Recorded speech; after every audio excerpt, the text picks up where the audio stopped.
Something that I don't think I've addressed on this channel yet is that while I do love horror movies, my heart will always lie with another type of genre filmmaking. I love, really love, I'm talking love. I love martial arts movies. I am half Asian, Lao, Thai, Lao. I grew up with martial arts movies. I grew up, and unfortunately, I lost a lot of my DVD and Blu ray collection a few years back, but I had literally every Jackie Chan movie at the time. I owned, like, I'm talking, I owned Meals on Wheels. I owned, the original Drunken Master. I owned Battle Creek Brawl. I owned Miracles, Lucky Stars. I owned all the Jackie Chan movies. I owned a lot of the Jet Li movies, most of the Jet Li movies. I couldn't find some of his earlier stuff back then. I mean, I own every Bruce Lee movie. Not that many, obviously, but, still. The thing I'm trying to say is I fucking love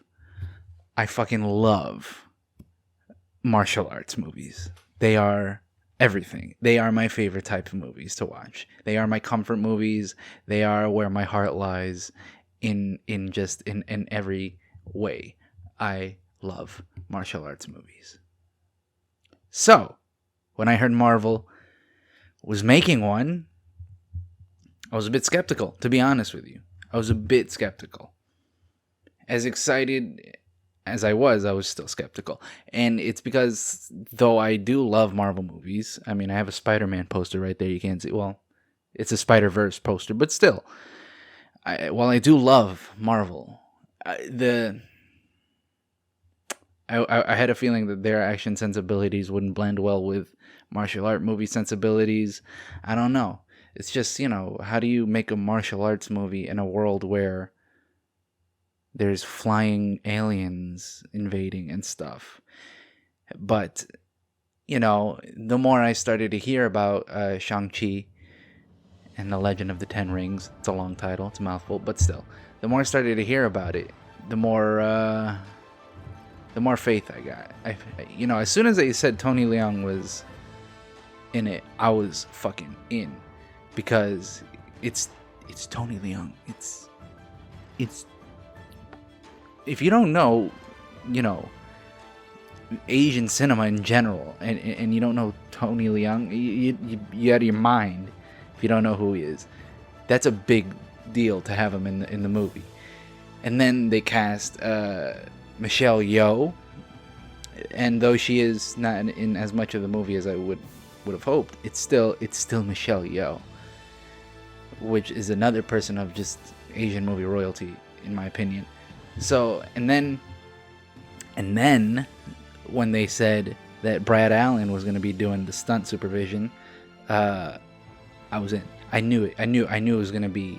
I knew they were going to do justice to the martial arts genre. Brad Allen was part of the Jackie Chan stunt team. So they got the Jackie Chan stunt team to help do the fight scenes in this movie, which is a huge deal, because they are, it's the Jackie Chan stunt team. I don't think you guys realize how important the Jackie Chan stunt team is to fighting choreography. They are fighting choreography for the most part. So look, all this preamble is to say this movie is fucking right up my alley, and it's the goddamn shit. It's my jam. I just got home from the theaters. I just got back like 10 minutes ago. I'm still riding that goddamn high. Now, I will say there are some problems that I have with the movie near the end, but even that I can look past, because this movie is just so fun. It's a fun goddamn movie. I don't understand why people go into Marvel movies expecting, some sort of, like, oh man, I need to see cinema. I need to see I need to. Look, man, Scorsese had it right. I don't understand why you guys are mad Scorsese had it right. They're roller coasters. This is a fun roller coaster to go on. So, that being said, how do I go into this without spoiling it? Look, I'll say this. Look, when I was watching the movie, early on there's a Kung Fu Hustle poster in the background, and I immediately knew that I knew what the movie was saying there. It's like, this is kind of what we're going for. Because if you haven't seen Kung Fu Hustle, they're a lot of the fighting in Kung Fu Hustle is sort of this blend of reality and cartoon. And I think this movie is a blend of reality and sort of cartoon and, just superhero world physics. And in Kung Fu Hustle, actually, there is a guy who fights with rings. So clearly the inspiration is there. The homage is there. My brain was going a million miles an hour watching this movie, because every fight scene I would be like, oh, this is like an homage to this scene. This is an homage to that scene. Like, the bus scene was like a straight up, that was very much a Jackie Chan fight scene. The scene on the side of the building where they're on the scaffolding of the building, that felt like a Jet Li fight scene. The scene on the in the fighting ring with his sister also felt like a Jet Li fight scene. There's just a lot of styles of martial arts, a lot of homages to the different films of martial arts in it. And god damn it, I just really appreciated all of it. I really appreciated all of the details that they put into this movie, man. Like, and I'm not even that Asian, but like still, it's just like I feel it like right here when I see that stuff, And I don't want to spoil things. It's still in theaters, so I gotta be vague about it. Let me just say this: Tony Leung might be my favorite Marvel villain now. That man can act so well, and his eyes are he's a beautiful man, and that dude's eyes tell so much without saying anything. What a goddamn performance! I really hope he's in future Marvel stuff, or at least I really hope that this movie really finally brings him into the American market, because this man has been doing some goddamn art for years, for a long time, and I don't know how he hasn't broken into Hollywood yet. I mean, I know we all know why, but like it's racism. But the point is, like, this man, like, the Wong Kar-wai films alone should be enough to, like, how is he not huge here? Just from those movies. And then he does stuff like his work in Hero, one of my favorite goddamn martial arts movies of all time. One of the most beautiful looking movies I've ever seen is Hero, and he's great in it. He's fucking awesome in it. And what I'm trying to say is, please, for the love of God, put Tony Leung in more stuff, please. I really like his acting. He's a great dude. He just seems like a fun guy, like a chill dude. Put him in more stuff. And god damn it, what a great role. What a great villain. Just what a well-written villain too. It's almost not even a villain. It's just this. Well, he is a villain. He is a villain. He's.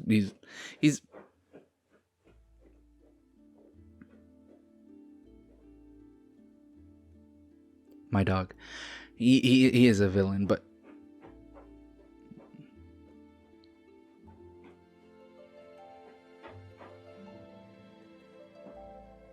I feel like she was doing that on purpose. He is a villain. But the just sort of the driving force for this movie of his intentions and stuff and all that, it's very genuine. It's very from the heart, and his performance, he gives it so much. He really like, man, he's such a good actor, man. It's almost a shame that he's such a good actor, because he kind of leaves everybody else in the dust in this movie, because he's so good as an actor. But I mean, look, enough. Look, Shang-Chi, the movie. I'm gonna stop gushing about Tony Leung and just talk about the movie itself. Probably the best action in any Marvel movie, and honestly, that's not saying a lot, because when you think about it, some of the Marvel action is kind of more showy, more, it's all CGI. Not saying that this movie doesn't have CGI. This movie has a shit ton of CGI by the end, but the action is there's a lot more physicality. The stunts, man. I do have a little problem with how they kind of just, and this is with modern movies in general, when there are stunts, that they feel this need to digitally insert an actor's face onto a stunt man. I don't mind knowing that it's a stunt man. I don't need to, like, putting the dude's face on a stunt man is kind of really distracting to me. More distracting, more so than if I actually saw that it was a stunt man. It's just very uncanny valley. It just looks like a deep fake fight, but it's still a real person doing all these stunts, which I highly appreciate, because they could have done the fucking, they could have made this a whole, well, they did make it a whole CGI fest at the end, but the fights are not there. The fights are there. And they're incredible. The choreography is incredible. The creativity that they have with the rings is ingenious sometimes. Like, there's really smart things that they do with the rings. It really shows that this person using the rings has been using them for a very long time, and has probably used every single combination they know of in, using the rings. They know every combo pretty much that they could use the rings on.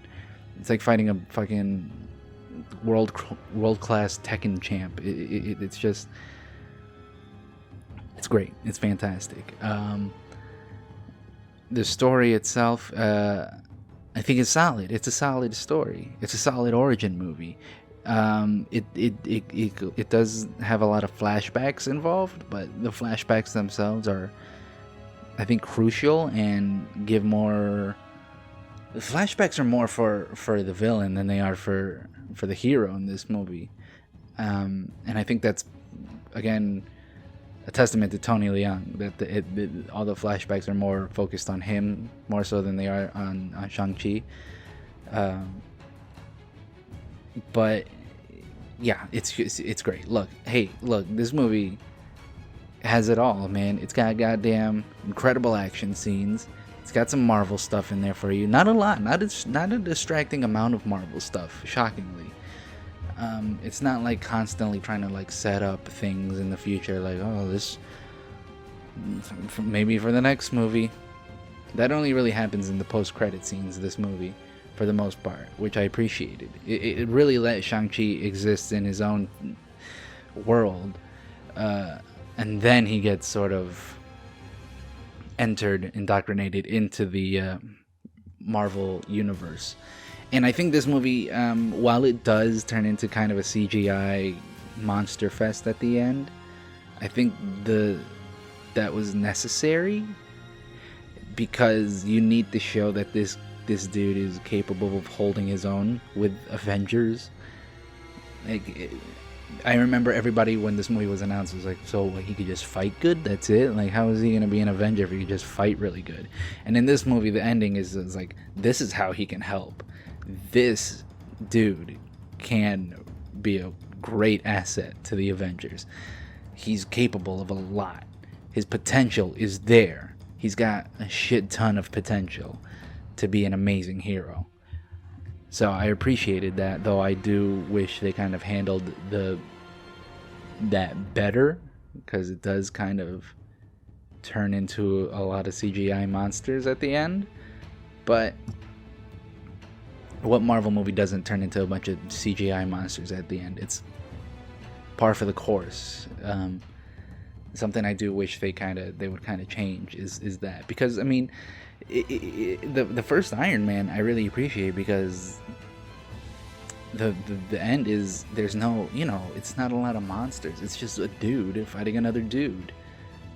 And in this movie, it does pretty much end with a dude fighting another dude.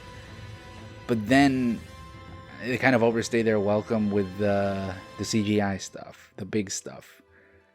Whereas I think it should have ended with a dude fighting another dude.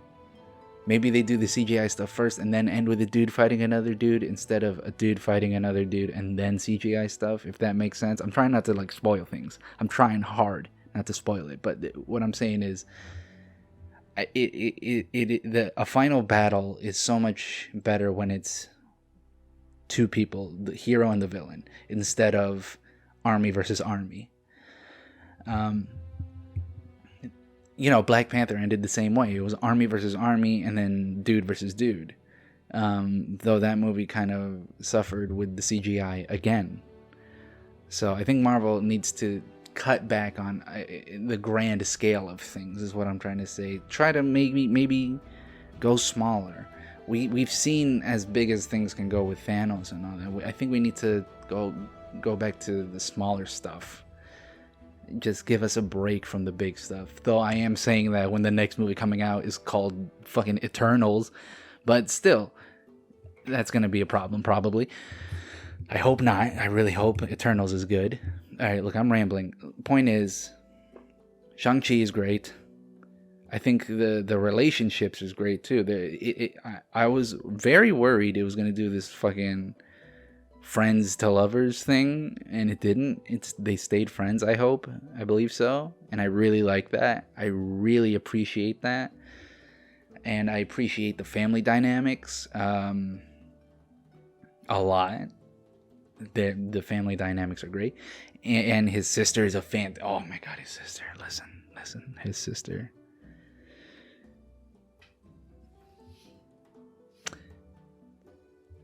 Anyway, what I'm trying to say is, in summation, there's a lot of great stuff here, and a lot of great homages to the kung fu films, the martial arts films that came before it, especially in the Jackie Chan department, especially in the Bruce Lee, Jet Li, Donnie Yen department. There is a lot of inspiration there. I mean, in the Tony Leung department too. There's a Grandmaster fight scene in the beginning of this movie. If you haven't seen the Grandmaster, but there is a Grandmaster type fight scene at the beginning of this movie with Tony Leung, and it's sexy as hell. That man can make any fight scene sexy, but I mean, the fight scene in the Grandmaster I'm talking about. Imagine that in this movie. It's sexy as hell. It's goddamn attractive. It's just, that man could flirt with punches. I don't know how he does it. But yeah, I really love the choreography. The choreography is outstanding. There should be an Oscar category for fight choreography, for stunt work, because it's a vital thing for action films, especially martial art action films, obviously, that the choreography is good. Otherwise you get fucking a weird Liam Neeson movie with shitty fighting, or like a weird one of the last Die Hard movies with shitty fighting. You don't want that. You want something like this. You want a Shang-Chi. You want that. You don't want this shaky cam nonsense. Though there is a lot of shaky cam in this movie. I kind of wish they did steady the cam a bit. But they steadied the cam when necessary. The fight scenes were goddamn great. Bordering on anime fight scenes at a certain point, but like even then it was still pretty cool to watch. Like, if you thought that Doctor Strange versus Thanos fight scene was anime, this movie gets fucking anime as hell. But yeah, now I'm just gonna pop up. I'm gonna pop in fucking Police Story and watch Police Story for a while, because now I'm in the mood, man. Look, I saw elements of Miracles in this movie. I saw elements of Project A, of Drunken Master. I saw elements of Once Upon a Time in China, of just all the Jet Li work. It's, oh my god, and Michelle Yeoh, I love her. I love Michelle Yeoh, and I hope she's in more. I hope when they do the next Shang-Chi, she's in more of it, because she's fantastic. She's lovely, and her fight scene with I don't want to say with who, but her fight scene is great. I just love seeing Michelle Yeoh in her element, and I feel like they really got her here. And I'm just glad that Asians representation, man. Look, Asian representation is awesome. I didn't really dig Crazy Rich Asians, to be honest with you, but that's fine, because it's great that Asians got like their own meh rom-com. You know what I mean? That's great. That's fucking awesome. And it's great that we got our own pretty good Marvel movie. And I mean, what's next? Are we gonna get our own? Look, hey, call me up if you want to make an all Asian type Judd Apatow, Seth Rogen comedy or something, because I'm down for that. That's what's next on the menu right there, son. I'm very excited to see Shang-Chi's place in the MCU. I'm very excited to see where his character goes in his own sequels. I'm excited to see where his world goes in their sequels. I mean, it's a fascinating world. I've seen people call it Asian Black Panther, and I mean, sure, it is Asian Black Panther at the end, but the culture is there, and the culture is rich, and the culture is vast, and I appreciate that. So yeah, that's me rambling about Shang-Chi for 20 goddamn minutes. And I should recommend more Jackie Chan movies, shouldn't I? Look, hey, Police Story 1 and 2 and 3, Super Cop, all the police stories, really. I'm gonna be honest, even the more recent police stories I love. That's how much of a Jackie Chan fan I am, clearly. So watch all the police stories. Watch Donnie Yen. Well, watch Donnie Yen. Watch Ip Man. All his movies. Not the later Ip Mans, but still, watch the Donnie Yen action flicks. Watch the Grandmaster with Tony Leung if you want to see him kick some more ass. Watch all the Bruce Lee movies. You gotta watch all these martial arts movies. I mean, shit, I might do some riffing on some old martial arts movies, some old Shaw Brothers flicks on here one day, maybe. I don't know. I've been thinking about it. I might. But yeah, look. Watch Hero. Honestly, watch Hero. Because that's a gorgeous movie. It's one of my favorites. One of my top 5. My top favorite is Drunken Master 2 with Jackie Chan. Changed my goddamn life when I saw that movie. So I highly recommend that. And yeah. Really loved Shang-Chi. I may have almost cried at certain points. Because it reminded me a lot of my childhood. And great flick. And yeah, I'll probably review Eternals when it comes out, probably. I don't know. I mean, it's got Angelina Jolie. Of course I'm going to review it. Hell yeah, Angelina Jolie. Good for you, Angelina Jolie. Angelina Jolie, I am available on Thursdays if you need me. I am on Thursday. I am free on Thursday. Please. Michelle Yeoh as well, if you're reading this, and the guy and Salma Hayek. I am available on Thursdays. I am free on Thursdays. All right, see y'all next week.